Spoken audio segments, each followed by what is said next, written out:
So hello everyone and welcome back to my channel. आज के इस वीडियो में हम लोग रिवाइज करने वाले हैं वन लाइनर सीरीज में एज ऑफ चौसर को। We have already covered Anglo Saxon age and Anglo Norman age, और इसके बाद जो एज आती है वो है एज ऑफ चौसर, जो कि बहुत ही इंपॉर्टेंट एज मानी जाती है ब्रिटिश लिटरेचर के अंदर, क्योंकि हम लोग ने देखा कि एंग्लो सैक्सन एज में आपकी तीन ट्राइब्स आती है, angle, Saxons and Jutes, and धीरे धीरे आपके ओरल ट्रेडिशन से रिटन ट्रेडिशन की तरफ हम लोग जाते हैं, जहाँ पे लैंग्वेज एंड डायलेक्ट धीरे धीरे आपकी डेवलप होती है। उसके बाद आती है हमारी एंग्लो नॉर्मन एज, जहां पर नॉर्मन कॉन्क्वेस्ट होता है एंड आपके ड्यूक ऑफ नॉर्मैंडी अपना फ्रेंच जो बोलते हैं इन्फ्लुएंस लेके आते हैं, French language, French dialect, French आपका वर्ड्स लेके आते हैं, जो हम लोग को रूल करते हुए या डोमिनेट करते हुए दिखाई देती हैं। इस पर्टिकुलर एज से आपका इंग्लिश का डोमिनेंस स्टार्ट हो जाएगा, जिससे हम लोग का ब्रिटिश लिटरेचर आगे English as an important language को आगे लेके चलेगा।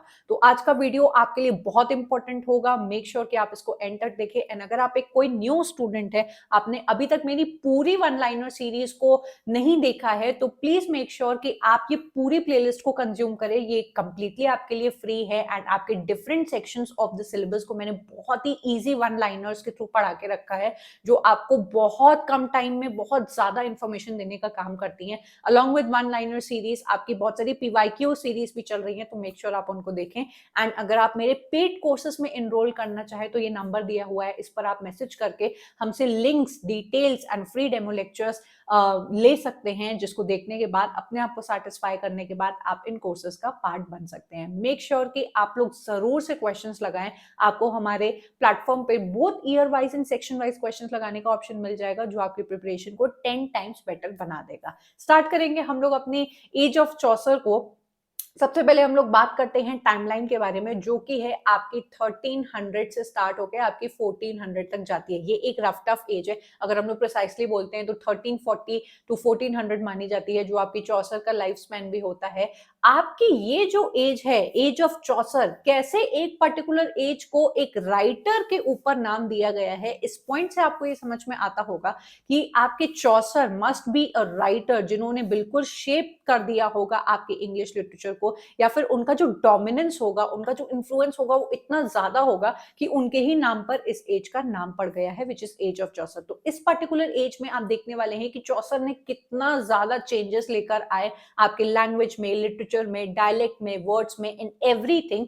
इसीलिए इस पर्टिकुलर एज को एज ऑफ चौसर कहा जाता है। अब इस एज में सिर्फ चौसर ही नहीं, बल्कि और भी बहुत सारे इंपॉर्टेंट हिस्टोरिकल इवेंट्स होते हैं, जिसमें से आपके ये तीन इंपॉर्टेंट इवेंट्स आपके एग्जाम में पूछे जाते हैं, विच इज 100 ईयर्स वॉर, जो आपके इंग्लैंड और फ्रांस के बीच में हुआ था। वी हैव ब्लैक डेथ, जो कि हम लोग के जिस तरीके से हम लोग ने कोरोना फेस किया था, it was a kind of famine, जिसमें आपकी पूरी पूरी जनता ही साफ हो जाती है। 1/3 ऑफ द पॉपुलेशन आपकी इंग्लैंड की बिल्कुल गायब हो जाती है बिकॉज ऑफ द फेमीन, बीमारियों की वजह से। इस ब्लैक डेथ की वजह से लोगों के मन से आपके जो प्रीस्ट होते हैं, ये जो चर्च होते हैं, इनसे इनका विश्वास उठ जाता है एंड साइंस की तरफ, इन मेडिसिन की तरफ ये लोग जाने लगते हैं, because this is such a good connection कि जब आप अपने लव्ड वंस को मरते हुए देखते हो एंड जो फॉल्स क्लेम्स आपके प्रीस्ट ने, आपके इन सब ने बनाए होते हैं कि नहीं, भगवान की ही शरण में होने से आपका सारा सब कुछ बेटर होता है, तो ये जो एक कॉन्सेप्ट था जिसका इस्तेमाल करके ये लोग बहुत करप्शन कर रहे थे, इससे लोगों का ध्यान हटके साइंस की तरफ जाने लगता है कि दवाइयां हमें बचा सकती हैं एंड नॉट अंधविश्वास। तो ब्लैक डेथ की वजह से ये सारी चीजें हम लोग को देखने को मिलती है अपने लिटरेचर के अंदर। वी हैव पीजेंट्स रिवोल्ट, जहां पर पीजेंट्स, फार्मर्स अपने हक के लिए लड़ाई करते हैं। We have always seen in history कि फार्मर्स का कैसे अरिस्टोक्रेटिक पीपल, गवर्नमेंट फायदा उठाती रहती है एंड को इनका हक ना देकर इनको और ज्यादा एक्सप्लॉइट किया जाता है। तो पीजेंट्स रिवोल्ट एक बहुत बड़ा रिवोल्ट था, जहां पर आपके लंदन टावर को ये लोग बिल्कुल पकड़ लेते हैं एंड उसको जलाते हैं एंड बहुत सारी चीजें करते हैं, रिवोल्ट करते हैं, अपना हक मांगने की कोशिश करते हैं, हालांकि इनके हाथ कुछ ऐसा लगता नहीं है। So these were 3 important events. आप चाहो तो इनके बारे में और डिटेल में सर्च कर लेना। पॉलिटिकल चेंजेस के बारे में अगर बात करें तो हम लोग ने जैसे एंग्लो सैक्सन एज में ट्राइब्स का रूल देखा, एंग्लो नॉर्मन एज के हम लोग ने ड्यूक ऑफ नॉर्मैंडी, आपके जो विलियम सेकेंड थे, उनका हम लोग ने रूल देखा। अब हम लोग की लैंकास्ट्रियन डायनेस्टी स्टार्ट हो जाती है एंड रिचर्ड सेकंड के अंदर आपकी जो शेप है, आपकी जो सोसाइटी का शेप है, वो धीरे धीरे बदलने लगता है एंड जो किंग है उसका रूल आपका स्टार्ट हो जाता है। चर्च के इन्फ्लुएंस की बात करें तो ग्रेट शिश्म नाम का आपका एक इवेंट होता है जहां पर आपका सेपरेशन हो जाता है कैथोलिक चर्च का उनके ऑर्थोडॉक्स चर्च का। इन दोनों का एक सेपरेशन हो जाता है जो कि एक इवेंट माना जाता है जिसकी वजह से काफी सारा करप्शन लोगों के सामने उनको देखने को मिलता है।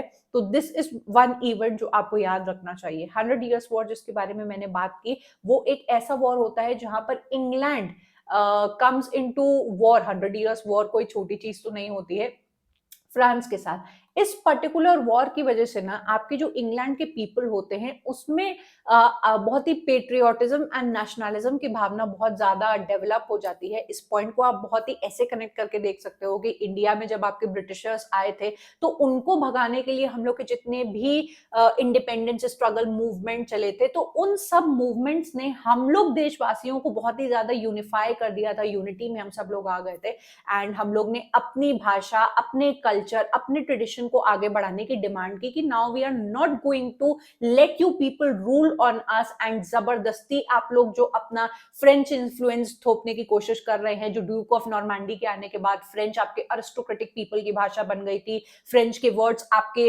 लैंग्वेज के अंदर जबरदस्ती डाले जा रहे थे। तो इन्होंने डिमांड की कि नहीं, वी एज इंग्लैंड, हमारी खुद का लैंड, हमारी खुद की भाषा, हमारा खुद का ट्रेडिशन विच इज इंग्लिश होना चाहिए। तो इस 100 ईयर्स वॉर के बाद आपको ये चेंजेस देखने को मिलते हैं। इमर्जेंस ऑफ मिडिल क्लास इस पर्टिकुलर एज में, इससे पहले आपकी दोनों एजेस में मिडिल क्लास के कोई भी से नहीं था, पर यहाँ पे आपकी मिडिल क्लास निकल के आती है and they start demanding about their literacy, about their career and ये बात करने लगते हैं अपने रिप्रेजेंटेशन के बारे में, इन्फ्लुएंस ओवर लिटरेचर के बारे में, जो कि एक इंपॉर्टेंट चीज आपको देखने को मिलती है। London as a cultural hub, आपके इंग्लैंड का पूरा एक जो कल्चरल हब हो जाता है वो लंदन बन जाता है। वहां पर बोले जाने वाले डायलेक्ट आपके पूरे इंग्लैंड में बहुत ज्यादा डोमिनेट करने लगते हैं, जैसे ईस्ट मिडलैंड डायलेक्ट हो गया, वेस्ट मिडलैंड डायलेक्ट हो गया, जो जो आपके लंदन के डायलेक्ट्स हैं।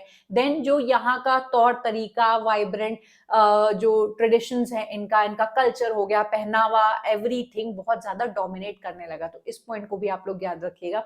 राइज ऑफ इंग्लिश, आपकी एज ऑफ चौसर के अंदर सबसे ज्यादा, या इस एज को हम लोग इतना इंपॉर्टेंस क्यों देते हैं, because English as a language जिसको आज हम लोग इतना ज्यादा इंपॉर्टेंस देते हैं, उसकी शुरुआत या उसको इंपॉर्टेंस मिलना ही आपकी एज ऑफ चौसर में स्टार्ट हुआ। आपको मैंने पिछले एजेस में बताया कि French became the language of the aristocratic people, Latin became the language of the priest, जो एजुकेटेड प्रीस्ट होते थे, जो अपने रिलीजियस टेक्स्ट इन बाइबल को लेटिन में लिखा करते थे ताकि कॉमन पीपल उनको समझ ना पाए एंड उसी लैंग्वेज का इस्तेमाल करके वो करप्शन कर पाए आपके लोगों के ऊपर कि गॉड तुमसे ये चाहता है। अब चाहता एग्जैक्टली गॉड क्या है हम लोग से, वो तो हम लोग तब समझेंगे ना जब उस रिलीजियस टेक्स्ट को पढ़ पाएंगे। वो लिखा ही लेटिन में हुआ है, तो ये एक बहुत बड़ी प्रॉब्लम बन रही थी आपके इस एज में। इंग्लिश इसीलिए आती है, इंग्लिश रिप्लेस कर देती है आपकी Latin language in French language को, जो आपकी इनसे पहले अथॉरिटेटिव लैंग्वेज मानी जाती थी, जिसका इस्तेमाल करके आपके both aristocratic people and church people क्या करते थे, ये करप्शन का इस्तेमाल करते थे। Geoffrey Chaucer, who is known as the father of English literature, एक बहुत ही इंपॉर्टेंट पर्सन रहते हैं। इनको कहा जाता है कि ही एज अ पर्सन, ये 3 राजाओं के रूल के टाइम पे रहते हैं भाई। इनके टाइम पर इनका जो जीवन काल रहा है उसमें 3 राजा बदले थे। तो 3 जब राजा द किंग बदल रहे हैं, आप सपोज करिए कि आप एक ऐसे काल का पार्ट हो जहां पर आपने अपनी 3 गवर्नमेंट के रूल्स देखे हैं। तो हर गवर्नमेंट जो आती है तो अपना रूल, अपना मैनिफेस्टो लेकर आती है, अपने उनके तौर तरीके होते हैं। तो वो चेंजेस जब आप देख पाते हो तो आपका एक्सपीरियंस बहुत ही रिच हो जाता है। एंड जॉफ्री चौसर स्पेसिफिकली आपके रॉयल कोर्ट से बहुत ज्यादा संबंध रखते थे। इनको डिप्लोमेटिक मिशंस में भेजा जाता था एंड ये बहुत ही ज्यादा आपके कोर्ट वगैरह से रिलेशन रखते थे। पेट्रोनेज के बारे में बात करें तो जब भी हम लोग किंग्स, डायनेस्टीज और अरिस्टोक्रेसी के बारे में बात करते हैं, आपको पेट्रोनेज वर्ड जरूर वहां पे दिखाई देगा। जैसे आप लोग ने इंडियन मूवीज वगैरह में देखा होगा कि यार कोई नर्तकी ने या नृत्य दिखाया एंड उसने बहुत अच्छा नृत्य दिखाया, किसी भी पर्टिकुलर सिंगर ने बहुत अच्छा बांसुरी बजा लिया, गाना सुना लिया, तो राजा खुश हो गया, तो उसको अपनी इतनी हीरे की अंगूठी निकाल कर दे देता था कि यार मतलब एज अ गिफ्ट। तो उस टाइम पे ये जो रॉयल पैट्रनेज होती थी, जहां पर आपके ये जो राइटर्स होते थे, पेंटर्स होते होते थे, उनकी अगर आर्ट बहुत ज्यादा पसंद आती थी आपके अरिस्टोक्रेटिक पीपल को, तो they use to give early patronage कि भैया इनको मेरी तरफ से पैसा जाएगा, एंड ये हमारे मतलब अच्छा लिटरेचर लिखने के लिए सपोर्ट किया करते थे। तो Chaucer and other writers benefited from the royal and noble patronage including John of God. मतलब जो उस टाइम पे करंट राजा होते थे, आप अगर अच्छे वर्क्स लिखते हो, अच्छी खासी आपकी जान पहचान है, तो आपको भी बहुत लैविश लाइफस्टाइल जीने को मिलेगा। मिडिल इंग्लिश लिटरेचर के बारे में अगर हम लोग बात करें तो हम लोग ने ये ट्रांजिशन देखा कि पहले ओल्ड इंग्लिश लैंग्वेज हम लोग की फेमस होती है, उसके बाद मिडिल इंग्लिश लैंग्वेज आ जाती है। तो चौसर ने एक क्रूशियल रोल प्ले किया है ओल्ड इंग्लिश से मिडिल इंग्लिश लैंग्वेज को बहुत ज्यादा बोल सकते हैं कि अच्छा बनाने में या प्रोपगेट करने में। ये ईस्ट मिडलैंड डायलेक्ट में बहुत ज्यादा लिखना पसंद करते थे। इनकी वर्क्स को अगर आप उठा के देखेंगे तो ईस्ट और वेस्ट का आपको दोनों को इफेक्ट देखने को मिलेगा। लेकिन क्योंकि Chaucer belonged to the aristocratic society, तो इनके वर्क्स आपको लेटिन में भी देखने को मिल जाएंगे, इन्फ्लुएंस देखने को मिलेगा। फ्रेंच वर्क्स का ये लोग बहुत ज्यादा इस्तेमाल करते थे, एंड इंग्लिश तो इनकी ही वजह से बहुत ज्यादा पॉपुलर हुई थी। Transition to renaissance. आपके चौसर एक ऐसे राइटर माने जाते हैं जिसने ओल्ड इंग्लिश और आपके रेनेसां लिटरेचर को ब्रिज किया है। आपका ओल्ड इंग्लिश कितना पुराना हो गया, रेनेसां जो आगे आने वाला है वो एक बिल्कुल ही नया टाइप ऑफ लिटरेचर हो गया। बट चौसर एक ऐसे राइटर बन जाते हैं जो इन दोनों एजेस के बीच में एक ब्रिज का काम करते हैं। ह्यूमनिज्म। आपका ह्यूमनिस्टिक लिटरेचर को बहुत ज्यादा एम्फेसिस मिलने लगा था, जहां पे आपके ओल्ड इंग्लिश में काफी सोल्जर एंड नाइट्स वाले वर्क हम लोग को देखने को मिलते हैं। Sir Gawain and the green knights वगैरह वाले वर्क हम लोग को अर्थरियन लेजेंड्स देखने को मिलती हैं। फिर एंग्लो नॉर्मन एज में अरिस्टोक्रेटिक पीपल एंड किंग के आने की वजह से हम लोग को कोर्टली शिवल्री एंड रोमांस देखने को मिलता है। ह्यूमन एंड इंडिविजुअल के बारे में कोई बात नहीं करता। तो एज ऑफ चौसर में आपको जो वर्क्स देखने को मिलेंगे वो ह्यूमनिस्टिक एंड इंडिविजुअलिस्टिक वर्क्स देखने को मिलते हैं, जहां पर रिलीजन, सोल्जर, नाइट्स, रोमांस के बारे में बात ना करके इंसानों की कहानियां, इंसानों के ऊपर जो उनके जीवन में चल रहा है वो आपके दिखाया जाता था। एंड ये तो आप लोग कैंटरबरी टेल से समझ ही सकते हैं कितना डाइवर्स इन्होंने एक इंडिविजुअलिस्टिक पैनोरामा दिया है अपने वर्क के अंदर। सटायर एंड क्रिटिसिज्म के बारे में बात करें तो इस एज में बहुत ज्यादा चर्च के करप्शन को लेकर सटायर किया जाता था। Satirical works and ironical works लिखे जाते थे, एलेगोरिकल वर्क्स लिखे जाते थे इनके करप्शन के ऊपर एंड अरिस्टोक्रेटिक की एक्सेस लाइफस्टाइल, फेक लाइफस्टाइल के ऊपर। सोशल डाइवर्सिटी आपको देखने को मिल जाएगी चौसर के वर्क में और इस एज के बाकी राइटर्स के भी वर्क में। इस क्वेश्चन को, इस पर्टिकुलर पॉइंट को इग्नोर मत करिएगा, बिकॉज इससे आपके एग्जाम में क्वेश्चन पूछा गया है कि चौसर ने ये जो डाइवर्सिटी दिखाई है अपने वर्क्स में, वो आपके एग्जाम में क्वेश्चन पूछा गया है। डाइवर्सिटी का मतलब ये नहीं होता है कि आपके खूब सारे इधर उधर डिविजन्स ऑफ द सेक्शंस को दिखाना। अलग अलग सोसाइटी, अलग अलग कल्चर, अलग अलग लैंग्वेजेस एंड डायलेक्ट जो इन्होंने अपने कैंटरबरी टेल्स में दिखाया है, उससे आपके एग्जाम में क्वेश्चन पूछा गया है। So one of the less noticed and acknowledged distinction of Canterbury Tales is that instead of revealing England's division, it reveled in its diversity. आप अगर Canterbury Tales को उठा के देखते हैं तो बहुत ही लोअर क्लास पीपल को आप देखेंगे, आप मिडिल क्लास पीपल को देखेंगे, अपर मिडिल क्लास पीपल को देखेंगे, अरिस्टोक्रेटिक पीपल को देखेंगे। उनका पहनावा, उनकी लैंग्वेज, उनकी लाइफस्टाइल, कितना ज्यादा डाइवर्स ये पर्टिकुलर पोएम हम लोग को दिखाने की कोशिश करती है। ठीक है, लिटरेचर की अगर हम लोग बात करें तो इस एज में कोर्टली लव हमारा कंटिन्यू रहता है, जो एंग्लो नॉर्मन एज में हम लोगों ने देखा था। क्योंकि किंग्स वगैरह हैं तो कोर्टली लव, रोमांस एंड ऐसी टाइप के वर्क्स जरूर से लिखे जाएंगे। एलेगोरिकल वर्क्स बहुत ज्यादा आपको देखने को मिलेंगे। ड्रीम एलिगरी एंड जो ड्रीम नैरेटिव होता है वो आपको चौसर के भी वर्क्स में देखने को मिल जाएगा। इसके साथ साथ आपको रियलिज्म भी देखने को मिल जाएगा। अगेन चौसर के वर्क में इन्होंने रियलिस्टिक बिल्कुल लाइफ दिखाई थी। काफी आपके सोसाइटी के सेक्शंस के बारे में आपके नाइट की कहानी दिखा दी, रीव की कहानी दिखा दी, नन की कहानी दिखा दी, वाइफ ऑफ बाथ की कहानी दिखा दी। ये सब अलग अलग सोसाइटल स्ट्रक्चर से आते हैं, तो ये डाइवर्सिटी को शो करता है। एंड ब्लेंड ऑफ ट्रेडिशन की इंग्लिश लिटरेचर के या फ्रेंच के, लेटिन के, जो भी हमारा अलग अलग ट्रेडिशंस और इन्फ्लुएंस रहा था अभी तक के लिटरेचर का, उन सभी का ब्लेंड आपको एज ऑफ चौसर में देखने को मिल जाएगा। Then we have secular literature, एक ऐसा लिटरेचर जो गवर्नमेंट से, रिलीजन से अलग हटके एक इंसान की कहानी को दिखाता है, will be known as a secular literature. Along with that आपको इन कहानियों से मॉरल लेसन्स देखने को मिलेंगे, जहां पे एंटरटेनमेंट प्लस आपको, जैसे आपके फिलिप सिडनी कहते थे, to instruct as well as to delight, आप कुछ मजा ले रहे हो तो उससे आपको कुछ ना कुछ मॉरल भी मिल रहा है, जो आपको इस एज के लिटरेचर में देखने को मिलेगा। मिडिल इंग्लिश के बारे में बात करें तो ओल्ड इंग्लिश से नॉर्मन इन्फ्लुएंस के साथ आपकी इस पर्टिकुलर एज की जो मिडिल इंग्लिश है वो सबसे ज्यादा आपकी डोमिनेंट हो जाती है। इस पर्टिकुलर एज में लंदन डायलेक्ट बहुत ही ज्यादा आपके फेमस हो जाते हैं। East Midland dialect, West Midland dialect जिसमें चौसर भी लिखा करते थे, वो आपके इस एज में बहुत ज्यादा फेमस होते हैं। फ्रेंच का इन्फ्लुएंस पूरी तरीके से हट नहीं गया है। हम लोग के देश से ब्रिटिशर्स गए तो ऐसा तो नहीं कि इंग्लिश अपने साथ ले गए, आज भी हम लोग को उस चीज का इन्फ्लुएंस देखने को मिलता है। हम लोग इंग्लिश सीखना चाहते हैं एंड इंग्लिश में अपने आप को बेटर करना चाहते हैं। सो इनके एज ऑफ चौसर से पहले जो फ्रेंच इतना इन्फ्लुएंस रहा था, वो आपको इनके कल्चर में, इनके लिटरेचर में देखने को आज भी मिलता है। ठीक है। लेटिन की भाषा का डिक्लाइन हुआ, जो हम लोग की प्रीस्ट की भाषा थी, जिसमें वो बाइबल को लिखा करते थे एंड कॉमन पीपल को पढ़ने नहीं देते थे। कॉमन पीपल की जो भाषा थी वो इंग्लिश थी, जो मैंने आपको पिछली एज में बताया था। तो इंग्लिश अब रिप्लेस कर देती है लेटिन भाषा को as the language of administration and literature. And Chaucer का इस ट्रांजिशन में एक बहुत बड़ा रोल रहता है। वी हैव रीजनल डायलेक्ट्स, जो जिसके अंदर आपको काफी सारी डाइवर्सिटी देखने को मिलती है पूरे इंग्लैंड में। भाई आप इंडिया में डिफरेंट डिफरेंट सेक्शंस में, डिफरेंट डिफरेंट सिटी में चल जाओ तो हिंदी ही बोलने के डिफरेंट डिफरेंट आपके डायलेक्ट है, अलग अलग बोली बोली जाती है, वो आपको इंग्लैंड में भी देखने को मिली थी।